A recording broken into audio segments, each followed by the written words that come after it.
I think your timing on this is perfect. The Missouri legislature will start filing bills for the next session in about 6 weeks. Are you hoping the legislature pays attention to this and maybe starts holding some of these districts accountable?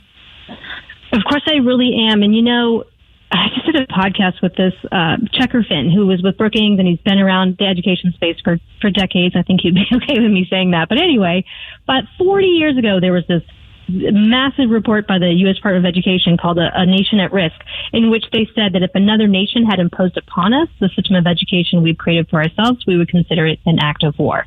Like, they were like, we are tanking. And at that time, you had some governors in the aftermath of that. You had Jeb Bush, you had Lamar Alexander, you had leaders that were like, we are not going to take this. I want to be education to be my biggest issue here. And what we're seeing now, I don't believe we're seeing that sort of resolve. I don't believe that we're seeing our governor or legislature treat it as the crisis that it is. And, if Missouri isn't a place where families want to come and raise their children, we're just going to continue to decline. We've already lost ground nationally in test scores, and we're going to continue to lose ground if we don't get really serious and stop trying to just make sure everyone feels okay and make sure that the schools are actually performing.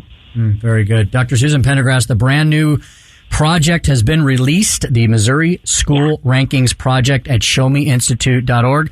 Dr. Susan, we'll love to have you back on for some follow-up on this and see what the reaction is from the public policy community.